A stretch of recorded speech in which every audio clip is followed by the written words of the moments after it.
আজকে বাংলাদেশের সকল মিডিয়াতে যে বিষয়টি মূলত আলোচিত হচ্ছে সেটা হচ্ছে পরিবারতন্ত্রের রাজনীতি বা পরিবারতন্ত্র রাজনীতি শেষ করার বিভিন্ন উপায় পন্থা এসব নিয়ে আলোচনা হচ্ছে। ভালো, কারণ আমি বহু বছর ধরেই আপনাদের সঙ্গে আলোচনা করে আসছি যে পরিবারতন্ত্র শেষ হওয়া প্রয়োজন। বাংলাদেশে ৩৫টি পরিবার বর্তমানে শেখ মুজিবুর রহমান এবং জিয়াউর রহমানের পরিবার সহ, এমনকি সেই ক্ষেত্রে এরশাদের জাতীয় পার্টিও এসে যায়। এই সবগুলো রাজনৈতিক দল পরিবারতন্ত্র দ্বারা আক্রান্ত। এসব পরিবারদেরকে মিলে মূলত ৩৫টি পরিবার, পাল বংশ, সেন বংশ, মৌর্য বংশ, সবগুলো যদি হিসাব করেন তাহলে মোট ৩৫টি পরিবার গত ২০০০ বছর আমাদেরকে গোলাম বানিয়ে রেখেছে, এতে কোনো সন্দেহ নাই। এবং আশা করি যে একটা সুযোগ এসছে আওয়ামী লীগ যাতে এই পরিবর্তন থেকে বেরিয়ে যেতে পারে। শেখ হাসিনার পরে শেখ হাসিনার পরিবারের কেউ হাল ধরতে পারবে সুযোগ দিলেও মনে হয় না, কারণ সজীব অজের জয় যতই ভালো বিশ্ববিদ্যালয়ে পড়ুক বা যতই স্মার্ট হোক না কেন, সে কিন্তু আলটিমেটলি বাংলাদেশে পথে ঘাটে মাঠে রাজনীতি করার কোনো অভিজ্ঞতা নেই, সাধারণ মানুষের সঙ্গে মেলামেশা করার কোনো অভিজ্ঞতা নেই। এগুলি দিয়ে বাংলাদেশের রাজনীতি হয় না। আর এছাড়া তার মেয়ে এমনিতে অসুস্থ, উনি অটিস্টিক, আমি যতটুকু জানি। ওনাকে দিয়ে এটা হবে না, প্রেশার নেওয়ার মতো অবস্থা নেই। আর তাছাড়া তারা আসলে এবার মার প্রতিশোধ নেবে তারা। I am sorry, we can trust them. Sheikh রেহানার পরিবারের কেউ নেই। শেখ রেহানার পরিবারে তার ছেলেরা বিদেশে সেটেলড, বিদেশি বিয়ে করেছে, তারা তাদের ছেলেপেলে নিয়ে রাজনীতিতে আসবে না। সুতরাং শেখ মুজিবুর পরিবার ইটস ওভার। আর শেখ হাসিনার তো অনেক বয়স হয়েছে, তাকে সুযোগ দিলেও শ্রেষ্ঠ, এবং তাকে সুযোগ দেওয়ার প্রশ্নই ওঠে না। খালেদা জিয়ার পরিবারে আছে, তারেকের মেয়ে আছে, অন্যদিকে কোকোর সন্তানরা আছে, কিন্তু তারা কেউ রাজনীতি আসবে বলে মনে করি না। আর কীভাবে আসবে বা কীভাবে, তারাও একই অবস্থা। বাংলাদেশের পথে ঘাটে মাঠে ঘুরে বেড়ানোর রাজনীতি করার কোনো অভিজ্ঞতা নেই, এবং উড়ে এসে জুড়ে বসবে এটা মেনে নেবে না। তো বাংলাদেশে রাজনীতি করার যোগ্যতা আছে, যদিও তার নিজের ওই পরিবারের কারণেই সে দলের ভারপ্রাপ্ত চেয়ারম্যান বা যাই বলেন হয়েছে। এটা মূলত তার পরিবারের কারণেই। তারেক বাংলাদেশে এলে বিএনপি চাঙ্গা হতো, কিন্তু তারেক বাংলাদেশে আসেনি, এবং তারেককে বাংলাদেশের রাজনীতি থেকে বিদায় মোটামুটি দেওয়া হয়েছে বা চেষ্টা করা হচ্ছে অ্যাটলিস্ট। আমি ব্যক্তিগতভাবে চাই পরিবারতন্ত্রের রাজনীতি বিএনপিতে তারেক দিয়ে শেষ হোক, তারেককে না এনে না। কারণ বিএনপি অনেক নাজুক অবস্থায় আছে, এবং বিএনপি গত 15-16 বছর সবচেয়ে বেশি নির্যাতনের শিকার হয়েছে। তাই বিএনপিকে চাঙ্গা করার জন্য পরিবারতন্ত্রের রাজনীতি হলেও তারেককে রাজনীতি করতে দিয়ে শেষ করতে হবে। এটা বিএনপির জন্য দরকার, দেশের জন্য দরকার, কারণ তারেকের সাংগঠনিক ক্ষমতা বেশ ভালো। এটা সবাই ভয় পায়, তারেকের এই সাংগঠনিক ক্ষমতাটাকে সবাই ভয় পায়। আর খালেদা জিয়া তো অসুস্থ, বয়সও হয়েছে বেশ। বাংলাদেশে এই অতি বৃদ্ধদের রাজনীতি শেষ হওয়া দরকার, সে যেই হোক যে নেতাই হোক। তবে যেই কথাটাই আপনাদেরকে আমি কয়েক সপ্তাহ আগে বলেছিলাম, যখন কে এটা নিয়ে ভাবিও নি, আমি বলেছিলাম যে যখন কিনা ভাবছিল যে বিএনপি ক্ষমতা এসে গেছে, আমি বলেছিলাম বিএনপিকে টার্গেট করা হয়েছে।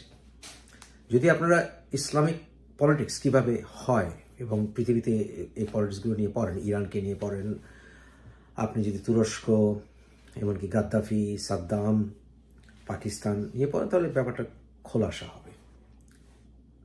আমি হিজবুত তাহরির বলেছিলাম, এখন সবাই হিজবুত তাহরির বলা শুরু করেছে। আমি আপনাদেরকে বলছি এবং বলেছিলাম তারেককে দেশে আসতে দেওয়ার কোনো পরিকল্পনা ওদের নেই। এদের গ্রুপটাকে আপনার বুঝতে হবে। শুরু হয়েছিল অনেকটা সেই শাহবাগ আন্দোলন দিয়ে, এরপরে এগুলো ছিল ট্রায়াল, তারপরে এলো আপনার ভ্যাট, তারপরে আবার এই ভিপি নূর বিভিন্ন আন্দোলন করলো, কোটা বিরোধী আন্দোলন হলো, তারপর আবার ভিপি নূর থেকে ভেঙে আবার এই আক্তার নাহিদ, আসিফ মাহমুদ, ওরা একটা দল করলো, এটা রাজনীতির নতুন একটি ধারা সৃষ্টি করার জন্য। পেছনে প্রচ্ছন্নে ঢাকা ইউনিভার্সিটির কয়েকজন প্রফেসর সহ সেখানে কাজ করেছে আপনার মাহফুজ, এটা আমরা এখন জানি। কিন্তু তাদের ব্যাপারটা হচ্ছে তারা চমক আনে, তারা বিভিন্ন সোশ্যাল ইস্যু এনে, কমন ইস্যু এনে একটা নির্দিষ্ট দলকে টার্গেট করে তারা আন্দোলন করে এবং ওই দলকে তারা ধ্বংস করবে, এটা তাদের আলটিমেট পরিকল্পনা। সেইভাবে তারা আওয়ামী লীগকে টার্গেট করেছে। দেশের মানুষ আমরা একত্র হয়েছি, এটা আলটিমেটলি সরকার পতন আন্দোলন হয়েছে, আমরা সবাই খুশি ছিলাম। তারা এখানে থেমে নেই, এখানে থেমে থাকলেও হতো। তারা সরকারকে নিয়ন্ত্রণ করছে। এখনই অনেকটা doctor Mohammad Yunus show piece হয়ে গেছেন। তারা পেছন থেকে ব্যাকআপ করছে সামরিক বাহিনী, কারণ হিজবুত তাহরিরের সামরিক বাহিনীতে খুব ভালো করে ঢুকেছে। যে কোনো মূল্যে খেলাফত পেতে হবে, এটা তাদের উদ্দেশ্য। এবং সেই ক্ষেত্রে তারা কিছু আধুনিকের ছাপ দিচ্ছে, বলতে পারেন যেটা গতানুগতিক ওই মৌলবিদের মতো বা ইসলামিস্টদের মতো তারা আচরণ করে না, এটাই তাদের পলিসি। কিন্তু তারা একত্রেভাবে কাজ করছে। এই ক্ষেত্রে ইসলামিক দলগুলো বা মৌলবাদী দলগুলো কোনো অবস্থাতেই আসবে না ক্ষমতা যতক্ষণ না পর্যন্ত মেজর পলিটিক্যাল পার্টিগুলো থাকে। এখন তাদের টার্গেট হচ্ছে বিএনপি। বিএনপিকে ধ্বংস করতে হলে তারেক রহমান কোনো মতে দেশে আসতে পারবে না, কোনো মতেই না। তারেক রহমান দেশে আসতে পারে, একদিনে এসে যেত, উচিত ছিল সঙ্গে সঙ্গে চলে আসা, বাট আসেনি, যে কোনো কারণেই হোক। তো যৌথ বাহিনীর কাজ শুরু হবে অস্ত্রগুলো উঠানোর ক্ষেত্রে, মানুষকে নিরস্ত্র, অনেক অস্ত্র তো হারিয়ে গেছে। এমনকি প্রধানমন্ত্রীর বাসভবনের ছাদ থেকে ড্রোন ভূপাতিত করার ওয়েপন পর্যন্ত চুরি হয়ে গেছে, ডেঞ্জারাস। এবং এই অস্ত্রগুলিকে নিরস্ত্র করতে হবে। কিন্তু তারা যেটা পরিকল্পনা করছে বিএনপিকে টার্গেট করা, বিএনপিকে টার্গেট করা, অস্ত্র উঠানোর নামে বিএনপিকে তারা একেবারেই হ্যারাস করে, এটা আমি মোটামুটি বলতে পারি। এবং সেদিকে এগুচ্ছে। ভিপি নূর হঠাৎ করে বেশি ফালাফালি করছে, কারণ ভিপি নূর ওদের সঙ্গে কানেক্টেড ছিল এবং পরিবারতন্ত্রের ব্যাপারে বেশি বেশি কথা বলছে। আসলে টার্গেট হচ্ছে তারেক। এবং তারা সমকাল, কালবেলা, এগুলো আসলে রাইটিস্ট পত্রিকা, এগুলো মূলত জামাত, রাইটিস্ট ঘেঁষা পত্রিকা, মিডিয়া। এদের সঙ্গে নয়া দিগন্ত আরও কিছু আছে, এমনকি কিছু সিনেমার আত্মজীবনীমূলক কিছু চ্যানেল আছে ইউটিউবে, এগুলো সব আসলে মূলত জামাত নিয়ন্ত্রিত। এবং তারা এখন যেমন সালাউদ্দিন সাহেবকে দিয়ে শেষ হবে না, তারা সমানে বিএনপির ইমেজ নষ্ট করার জন্য প্রত্যেকটা বিএনপির নেতার পেছনে তারা লাগবে। বিএনপির নেতাদের পেছনে লেগে তাদের ক্যারেক্টার অ্যাসাসিনেশন করবে। ক্যারেক্টার অ্যাসাসিনেশনের পাশাপাশি তারা তারেক রহমানের খাম্বা ইতিহাস নিয়ে আসবে।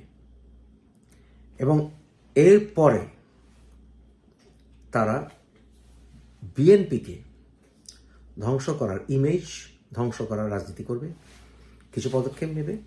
এবং এইভাবে তারা আলটিমেটলি বিএনপিকে জানে যে বিএনপি আন্দোলন করে লাভ হবে না খুব একটা, কারণ সাধারণ মানুষরা পরিবর্তন শেষ চায়। কিন্তু সাধারণত যে মানুষ যেটা বুঝতে পারবে না সেটা হচ্ছে গণতন্ত্রের প্রক্রিয়াকে তারা ধ্বংস করে দিবে এবং ওই ফ্যাসিস্ট পলিসি তারা কায়েম করবে। তারা যেটা করে, যেমন ধরেন এখন আপনি অনলাইনে খুব একটা বা টেলিভিশন মিডিয়াতে আপনি নাহিদ, তারপরে আসিফ মাহমুদ, এদেরকে দেখছেন না। এখন দেখতে পাচ্ছেন শুধু নিয়ে আসছে আপনার এই মাহফুজকে। হঠাৎ করে আসিফুল যেন কেমন গায়েব হয়ে গেছে মিডিয়া থেকে, এখন আবার নিয়ে আসছে অন্যদেরকে, হাসান আরিফকে, মানে রদবদল করে নিয়ে আসবে। এটা হচ্ছে এলিমেন্ট অফ সারপ্রাইজ। তারা বিভিন্ন সময় বিভিন্ন ইস্যু ধরে মুভমেন্ট এনে এক একটা রাজনৈতিক দলকে তারা টার্গেট করবে এবং গণবিপ্লবের মাধ্যমে বিভিন্ন ইস্যু নিয়ে এসে তারপর তারা জনগণকে হ্যাপি করার নামে অনেকটা একটি ফ্যাসিস্ট গ্রুপ দ্বারা শাসিত শাসন কায়েম করবে। একটা গ্রুপকে ক্ষমতায় পাঠাবে, আর একটা গ্রুপ তারা ভিজিল্যান্ট হিসেবে কাজ করবে, তাদেরকে ওয়াচ করবে। যেমন এখন হাসান সহ আরও কয়েকজন, হাসান আবদুল্লাহ সহ সার্জিস, ওরা বাইরে আছে ক্ষমতা, আবার ওকে দিয়ে মুভমেন্ট করবে। ওরা কোনো রাজনৈতিক দল করার ইচ্ছা ওদের নেই, করবেও না, কারণ রাজনৈতিক দলের প্রক্রিয়াকে ধ্বংস করে নতুন রাজনৈতিক দর্শন স্ট্যাবলিশ করাই হচ্ছে ওদের লক্ষ্য। আর আলটিমেট টার্গেট হচ্ছে খেলাফতকে বিস্তার এবং একটা ডোমিন ইফেক্টের মাধ্যমে পাকিস্তান ইত্যাদি দেশগুলোতে ছড়িয়ে দেওয়া। বিএনপি সব একটা ভালো না সামনে।